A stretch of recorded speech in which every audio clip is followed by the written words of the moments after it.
All right, gang. It's Monday. It is October the 14th. I'm gonna skip talking about strength today because I'm here. I'm at the box. Figured I'd use this time to talk about the WOD a little bit more in depth than I usually get a chance to. I'm usually in a car. I got my barbell behind me. In today's workout, it's 12-minute AMRAP, which is gonna feel longer than 12 minutes, I bet. We have sumo deadlifts in it, and this isn't the first time we've ever programmed sumo deadlifts, but I figure I know the last time we programmed them, we didn't do a demonstration, and I figured let me talk through it the way that I sometimes do. Biggest reason I want to talk through it is because sometimes when we do sumo deadlift high pulls with a different implement, sometimes with a kettlebell, sometimes with a barbell, a light barbell, I'm always finding myself having to tell athletes, having to remind them that the reason the movement is called sumo is because you need to get wider. Now we can get away with not being wide when it's a sumo deadlift high pull, right? But with a heavier loaded barbell doing sumo regular deadlifts today, it's imperative that we follow the letter of the law when it comes to what a sumo deadlift is and why we do it. So, the biggest thing to remember with a sumo deadlift is the width.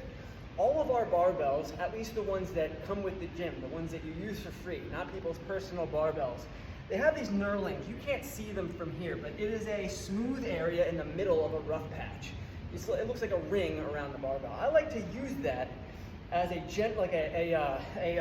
frame of reference for where my feet ought to be. Some people are going to be just underneath or just inside the knurlings, and some people are going to be outside the knurlings. Some people are going to be right at them. But the bottom line is, if you use them for a frame of reference, you are close. Now, why do we do this at all? If I stand the way I normally do for a deadlift, this is my normal height. You would say that this is Tim's generally speaking, this is Tim's normal height. I'm about 5'9". But when I get wider, my height comes down an inch or two, which means that in order to stand fully up, my range of motion is now shorter, right? I'm doing slightly less work to go from here to here than I would with a more narrow stance to go all the way from here all the way up to here. Hopefully that makes sense. We are doing less work.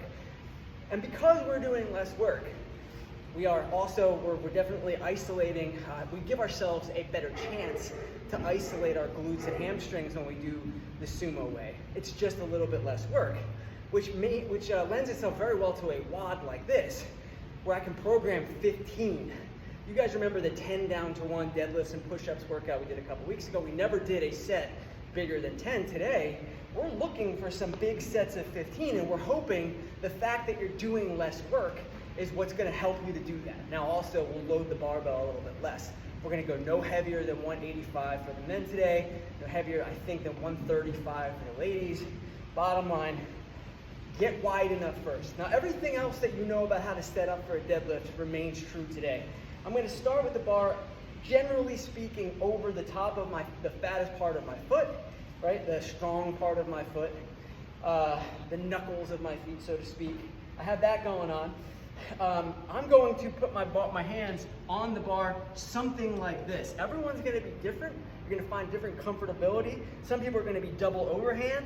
I did a couple sets double overhand, and then I switched to my right hand because I'm stronger on my right, offset under. And I went to about the rough part, right where the rough part of the barbell begins. I have about half my fingers, let's say my ring and pinky finger in the smooth, and then the pointer in the middle over on the rough part.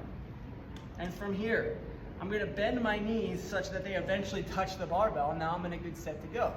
And I'm always going to return back down just like we would any other deadlift. Once I get to the top, all I got to do is stand up, then I'm hinging back, allowing the bar to pass my knees, and putting it back down. You should be able to rep these out.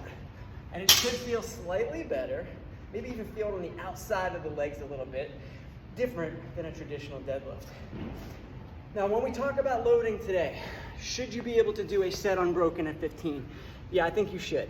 Are you going to do all sets unbroken at 15? No, probably not, and that's okay. But choose a loading where you could.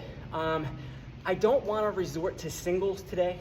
There's a lot that can go wrong in the setup of the sumo deadlift, more so even than a traditional deadlift. So if we're doing singles, we're always having to make sure that we get back on the barbell in the perfect way.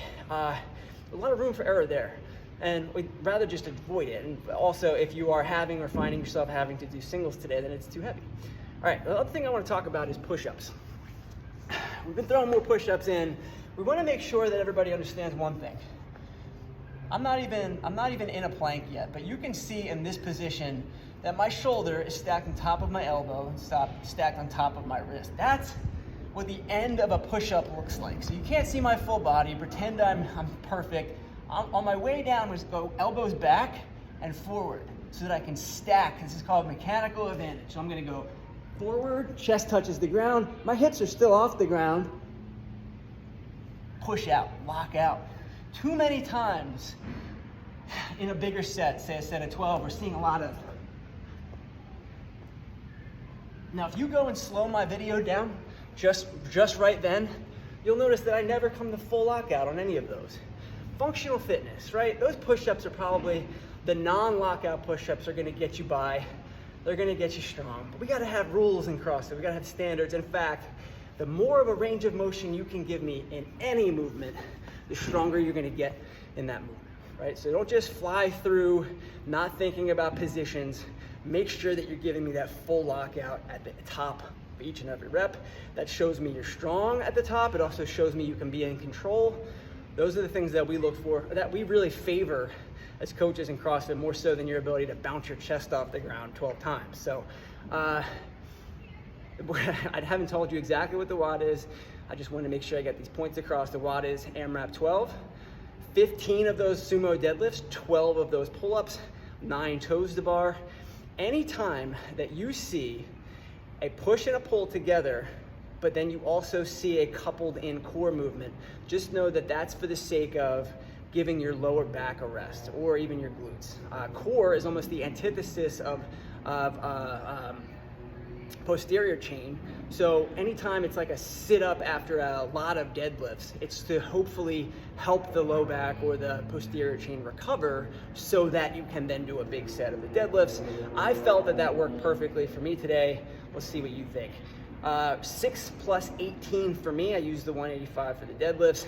Everything was unbroken until the round of the 6th round. I had to break up the push-ups 8 and 4. But other than that, I think somewhere between 4 and 6 is a really good score today. All right, aim for it. Think about some of the things that we talked about. Have a good day.